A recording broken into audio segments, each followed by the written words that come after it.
Hi everyone, hope you're all well out there. Today we're going to make this tulip platter. I think you'll find it interesting because it does use a couple of different techniques, and I'm also using Frit in a way I've never used before.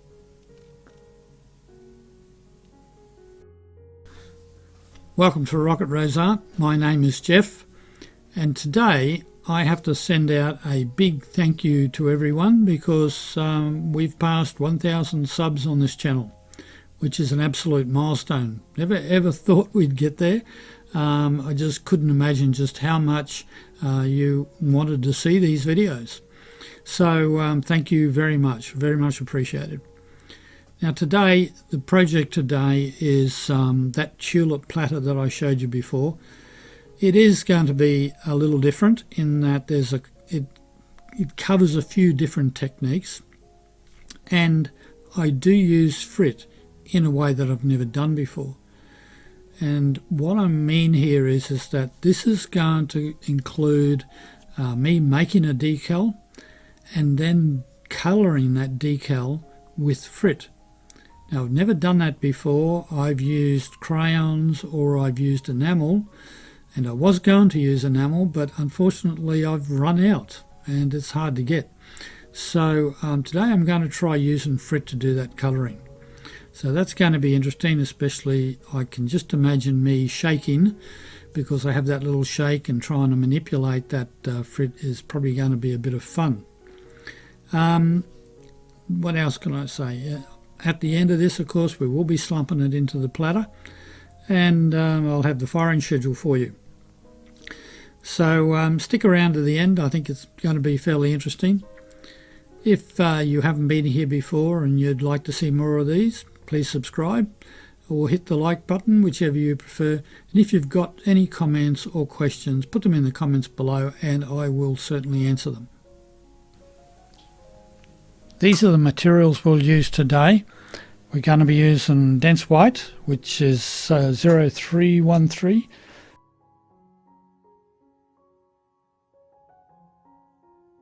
Then we'll be using Celadon green, which is 0207.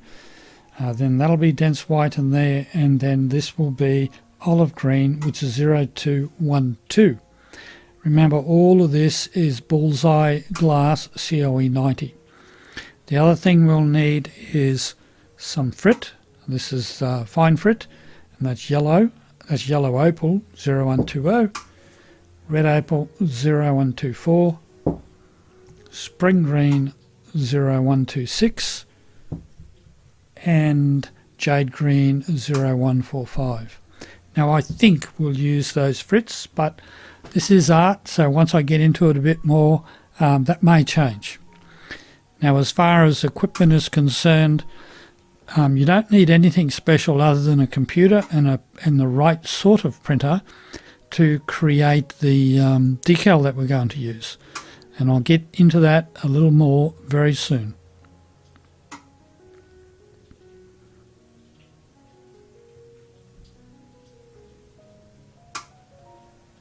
The design for this platter is fairly straightforward. I've just dummied it up here. It's going to be a rectangular shape. This is 25 centimeters this way, 12 this way. We're going to have a 1 centimeter strip here, a 1.5 centimeter strip here, and a 2 centimeter strip here. So this white one exists. That's just so you can see how it's going to be set up. And our decal will sit in here.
That's everything cut up. You can see here that all of this is sitting on clear on the bottom. Our goal here is to have this all fused up. That'll be our top, and we'll put the decal on there. Now to fuse it, I'm going to turn it upside down, and the reason I'm going to do that is so I keep all of these lines nice and straight. So I'll clean everything up, I'll put it on the kiln shelf, and then we'll get it into the kiln for a full fuse.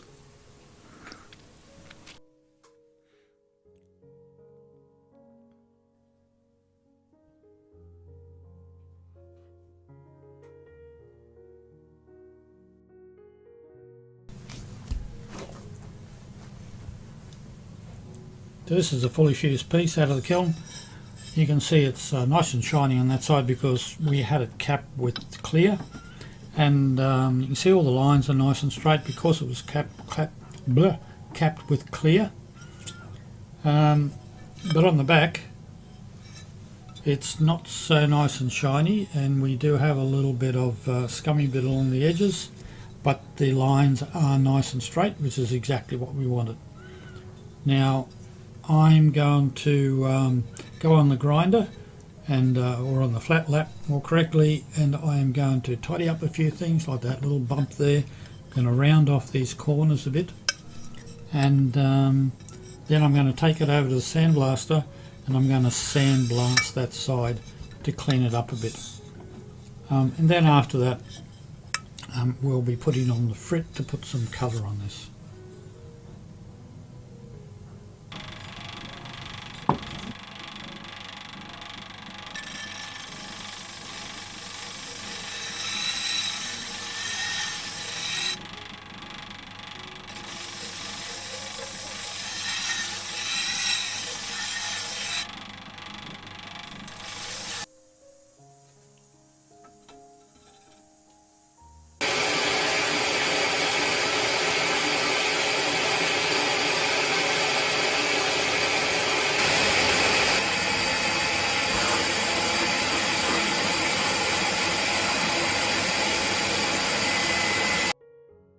I've completed the Coldworking, and the platter's ready now to have the colour applied, but the first thing I need to do is get the design onto this platter so I know exactly where to apply the colour.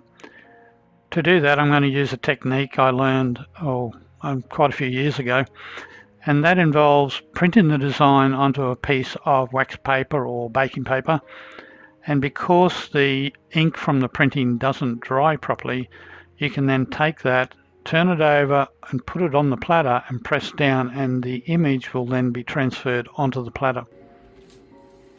After cutting out a piece of the wax paper the same shape as the paper I normally use, I stuck it onto one edge, and that's the leading edge that goes into the printer, with a couple of pieces of sticky tape. My printer prints on the bottom of the paper, so I placed that in the tray with the wax paper facing down. Be careful not to touch the printer image because it will smudge. By the way, when you print the image, make sure you've got it in reverse. You may have noticed there I had it the wrong way around. So I had to reprint it in reverse, and because you need to turn it over, and then when it's transferred it will be the right way around. So here I'm placing the paper face down with the image underneath onto the platter. Then I'm going to use a little scraper I made out of a butter container just to put a bit of pressure on it and transfer that image down.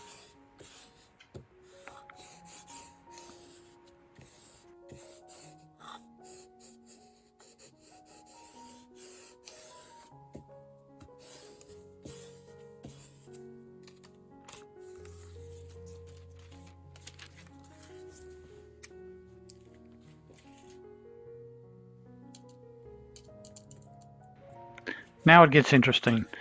To apply colour, I'm using Frit, and I'm going to place it down over the image where I particularly want it to appear. Of course, with my little shake, this becomes a bit of a challenge, as you'll see.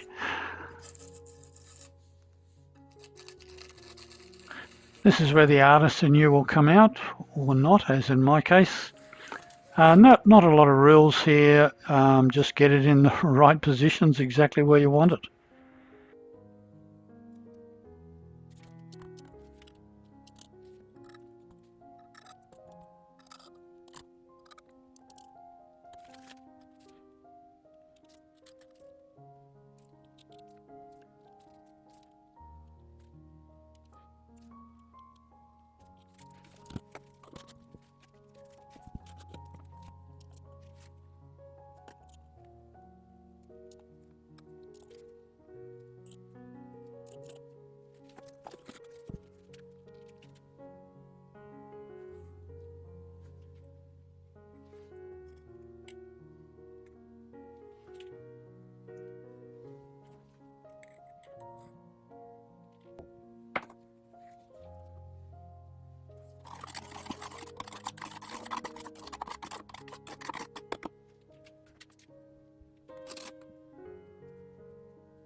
Well, it's fused and it's not as good as I had hoped, but it's not too bad.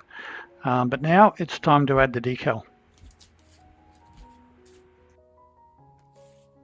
I'm sure you're familiar with water slide decals. Basically, you soak them in some warm water until the decal starts to slide off. Then you slide it off onto your piece. Squeeze out as much of the water as possible. Wipe out as much of the glue off the top. But be careful not to do it too much with these decals, as the image may smudge. Be sure to get out any of the bubbles. You don't want any bubbles when you're firing it because it will break the decal. I apologise for getting in the way. I was focusing so much on what I was doing and I forgot all about the camera.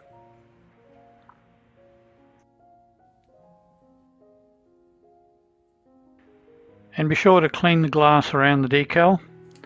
Let it dry overnight and then clean the glass around the decal again before it goes into the kiln.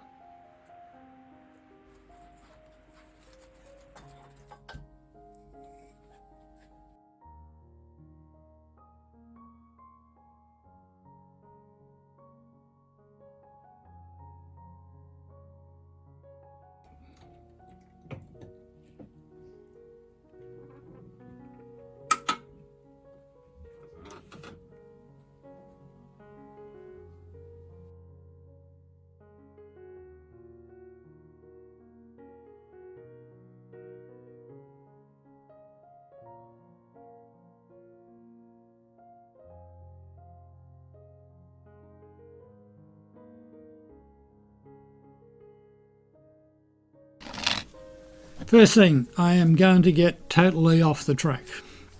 You may have noticed that little display where the plate was rotating. That's something I've wanted to do for a while, but I've never been able to afford a motorised turntable. They've always been quite expensive. The little solar powered ones just don't have the power to turn something like a plate. So I've always been looking for a solution. And something happened the other day. I've had one of these and I never realised I had it. My wife had a gift given to her and it was like a bit of a statue made out of glass, and it sat on this. And this and I didn't realise this thing rotates. Also has some LEDs in there that are coloured, so that when the glass statue sat on that, it lit the statue. Fortunately, that got broken, and this has been sitting around for a while. And I never realised that the top rotates, and it's 240 volt. So I tried it out, little button on it. There's no control over the speed, unfortunately, but it rotates at a good speed. So I tried it out, and it worked. And it was just sitting there waiting for me to find it. And I had to share that with you because I thought that's typical. You know, you sort of spend ages trolling around the internet trying to find something. Everything's too expensive, and here it was sitting there all the time. Anyway, the plate. I had a look at this, and I tried to think what I liked and didn't like about it. There are a couple of things. One of them is just simply my manipulating the frit with my little shake there. I just found it very difficult to get it to go where I wanted it to go. Another thing is the colour of these stalks here. It's too yellow. It should have been a bit more subdued, and that way the flower would have stood out a bit better. The decal on the top is a little bit soft. I think that could have been a bit brighter, and that could have probably been achieved by thickening up the lines a bit better. So they're the main things that I'm not too sure about. Other than that, I am quite happy with the way it all went, and I am looking forward to actually trying this a bit better. I think, as I said before, I've never done it with frit. I would have used crayons or enamels to do the colouring in, which I will show you in another video. So if you like that and you think you want to try it, please do, and I'd love to see. You can probably contact me through the website, and I'd love to see what you do. Anyway, if you want to watch a couple of more videos right now, you'll find them up there somewhere. And if you feel like it, please subscribe. And until the next video, I'll say bye for now.